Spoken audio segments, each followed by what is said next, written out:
ఇంకో పార్టీ ఏదైనా కావచ్చు, ఏమైనా అనుకోర్రి మీరు.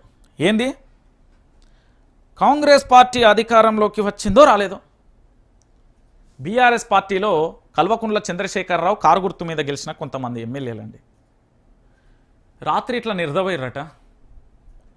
వామ్మో, నేను సంపాదించిన అక్రమాస్తులు ఉన్నాయి, నేను చేసిన లంగ పనులు ఉన్నాయి, నేను చేసిన దొంగ పనులు ఉన్నాయి, ఇవన్నీ ఉన్నాయి, మరి ఎట్లా, ఏం కథ, ఏం చేయాలి? అమ్మో భయమవుతుంది. లడుక్కున వైతెల్లార వరకు కాంగ్రెస్ పార్టీలో దూరిరు. రేవంత్ రెడ్డి రమ్మను లేదు, రేవంత్ రెడ్డి పిలువను లేదు, పొయ్యిలు. మరి ఇది వాస్తవమేనా? నాకైతే తెలియదు. మీరు కలగా అన్నారు అనేది తెలంగాణ ప్రాంత బిడ్డలు చెవులు కొరుక్కుంటారు. మరి నిజమో కాదో నాకైతే తెలియదు. సో నేనేమంటున్నానంటే, వీళ్ళని రేవంత్ రెడ్డి రమ్మన్లే, నా దగ్గర పక్కా ఆధారాలున్నాయి. కల్వకుంట్ల చంద్రశేఖరరావు గారి పేరు మీద కారు మీద గుర్తు మీద గెలిచిన వాళ్ళు, మరి వీళ్ళ అక్రమ సంపాదనలా వీరు చేసిన ఏమన్నా ఉన్నాయేమో తెలియదు, భయానికి పోయి కాంగ్రెస్ పార్టీలో జాయిన్ అయ్యారు. మంత్రి పదవుల కోసం అంటే నేను అస్సలు నమ్మ. ప్రజల చేత ప్రజల కొరకు ఎన్నుకోబడిన మా నియోజకవర్గ అభివృద్ధి కోసం మేము వెళ్ళినాం అంటే ఎడమకాల చెప్పులు తీసుకొని తెలంగాణ ప్రాంత బిడ్డలు మేము ఓటేసినందుకు ఈ చెప్పులను బాయిబొందలు వేయాలన్నా, కాలబెట్టాలన్నా, లేకపోతే ఏం చేయాలని వాళ్ళే అనుకుంటారు. వాళ్ళ చెంపలు వేసుకుంటారు, ఎందుకు గెలిపించినవరా అని. నిజంగా ప్రజలు చాలా గొప్పవాళ్ళండి, మీకు పాదాభివందనాలు. ఇలాంటి వ్యక్తులు పార్టీ మారిరు, సరే మారిర్రు, వెళ్ళిపోయారు. మేము మా నియోజకవర్గ అభివృద్ధి కోసం అనే డైలాగులు వచ్చిర్రు అనుకో, మా ముఖ్యమంత్రి యనుమల రేవంత్ రెడ్డి ఊళ్ళకి ఎవరన్నా అతే యాప్ సెట్కు ఏదో షెట్టు కట్టేసి లాగులలో తొండలు జొరగొట్టన్నాడు, గుర్తుందో లేదో మీకు. మా ముఖ్యమంత్రి ఇంకేమో చెప్తాడో అదే మీరు ఫాలో అవుతారు. కానీ అయితే ఇక్కడ విషయం ఏంది అంటే, పార్టీలో చేరిన ఎమ్మెల్యేలపై పీసీసీ ఆగ్రహం. వీళ్ళు విషయం చెప్తా, వీళ్ళది పెద్ద కథ ఉన్నది, మన గ్రౌండ్ రిపోర్ట్ ఉన్నది. ఇక్కడ మైపాల్ రెడ్డి వ్యాఖ్యలను తీవ్రంగా పరిగణిస్తున్నాం, ఎమ్మెల్యే దానం మాటలను పరిశీలిస్తున్నాం, ఎమ్మెల్యేల వ్యాఖ్యలపై కమిటీల ఏర్పాటు, రిపోర్ట్ ఆధారంగానే నిర్ణయం. 65 మంది కాంగ్రెస్ ఎమ్మెల్యేలు ఉన్నారు, వాళ్ళని సర్వే చేస్తే 45 మంది వరెస్ట్ అని వచ్చింది. అయితే వీళ్ళు పోయిన తర్వాత ఇక్కడ ఏది మైపాల్ రెడ్డి ఏమన్నారంటే, కేసీఆర్ ఫోటోను పెట్టుకుంటా, నాకు ఇష్టమైతే రేవంత్ రెడ్డి ఫోటో పెట్టుకుంటా. ఇది ఒకటి. ఇది ఏదో ల్యాండ్ స్కామ్ ఉండే, మొన్ననే చెప్పిన ఆయన, ఎన్ని 1000 కోట్లో 2000 కోట్లో ఉంటుంది అది. ఈయనది కూడా ఏదో కిరికిరి ఉన్నది ఖైరతాబాద్లో, ఈయనది 2 రోజులలో వస్తాయి. ఇప్పుడు అదే పని ఉన్నది నాకు.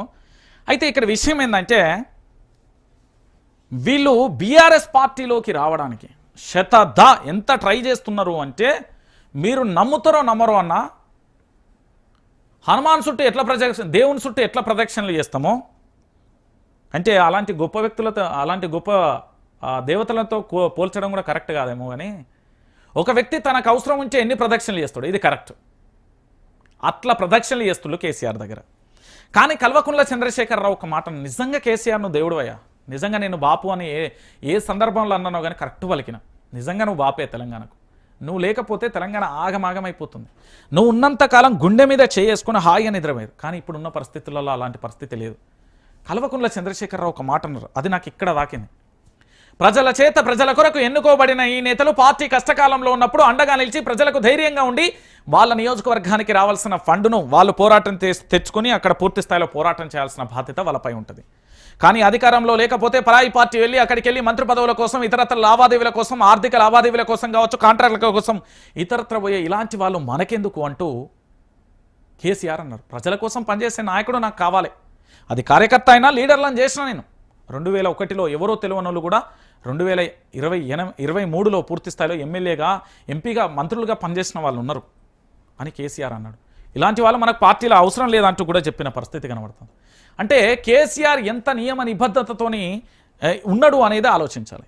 ఇక ఈ పార్టీ మారిన 10 మంది సుప్రీంకోర్టులో ఎప్పుడైతే హరీష్ రావు పిటిషన్ వేసిండో, అనా రైదానా బాగా నేను ఉత్తలే అడగవే, ఎందుకంటే అక్కడ ఉప ఎన్నిక ఉంటుంది.